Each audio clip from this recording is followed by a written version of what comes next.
Hello ladies and gentlemen, Jake Albert here with another TF2 video, and today we are going to be talking about how to make your TF2 experience your own. And by that what I mean is how to customize TF2 so it's a little bit more personal to you, it's to your liking, so that you're not just playing with the stock fresh install TF2, because that gets a little boring and tedious, especially after a couple hundred hours. So today we'll go over a few ways to make it your own. Firstly, we have my personal favorite, which is custom HUDs. A HUD, if you didn't already know, is your heads-up display.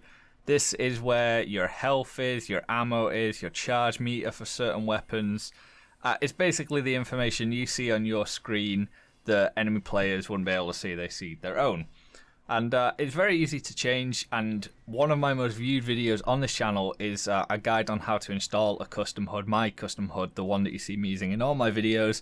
And inside these custom HUDs, you even have a thing called custom crosshairs, which is the little bit that you have to aim. Now, you can change your crosshair in TF2 very easily in under options multiplayer, and then you can just change crosshair. Again, probably one of my most viewed videos was a stupid video I made about 7 years ago on top 5 custom TF2 crosshairs, and they were just like normal crosshairs, and yeah, it's very, very easy to do. But you can even install custom crosshairs of your own. I made a video on them recently if you want to go check that out, and it's very easy to do, relatively easy, assuming that your HUD doesn't already have a crosshair in it. If your HUD doesn't touch your crosshair, doesn't do anything to it, it's very, very easy to change and install a custom crosshair, which is what I'm looking at doing with my HUD now, and it's very easy to do. Then, following the theme of HUDs, you can always make your own custom HUD with websites like Toon's HUD, where I made mine. It's pretty easy to do, and you know, you have full creative control and you can make choices that others might not want to make.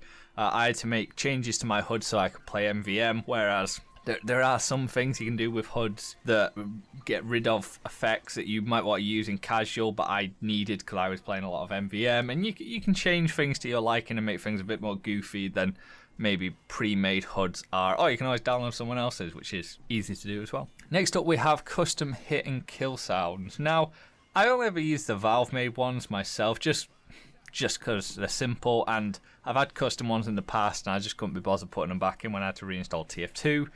But you can make your own and install your own, and you know, it's helpful. You get helpful custom kill and hit sounds, and they're very, very little work to install. I mean, hell, you can even make your own if you have any method of recording sound or tweaking sound. I mean, it's very easy to make your own. I mean, I think Germa and Star and Muselk have all made their own custom hit and kill sounds in the past, just in videos in under 10 minutes. Very easily done. Now we have a simple little customization or thing you can do in the world of custom.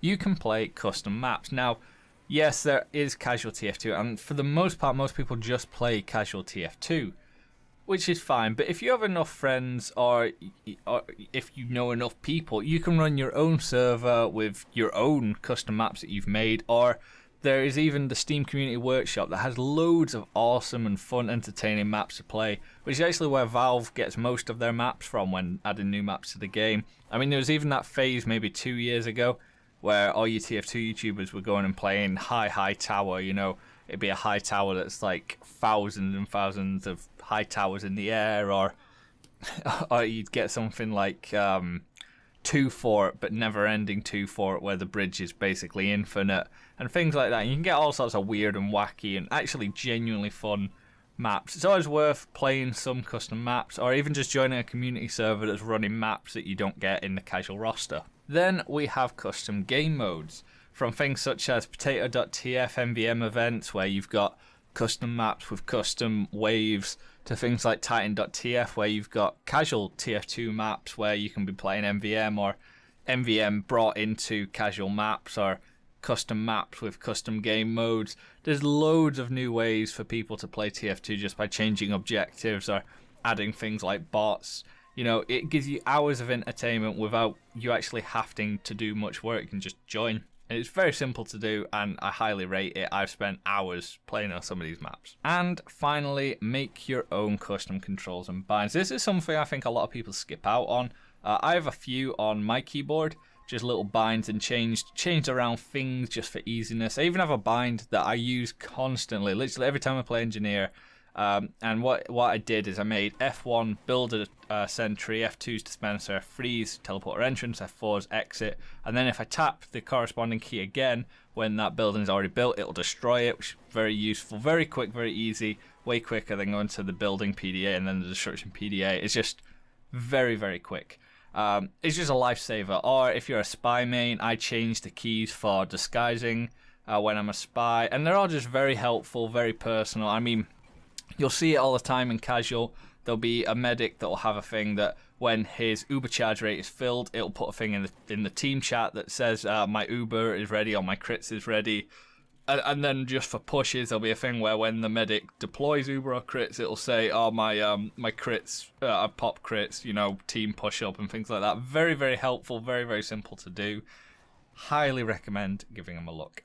That does it for this video, my guys. Very, very simple little things that you can do to your TF2 to make it personal and to you, and just to keep it different, because I think we do the same game modes and the same loadouts a lot, and it gets very boring and very repetitive, and then people burn out. Thank you for watching the video. Consider checking out my other videos on my channel. Links to my Twitch, Twitter, and Discord are in the description below. I have been Jay Caliber. Adios.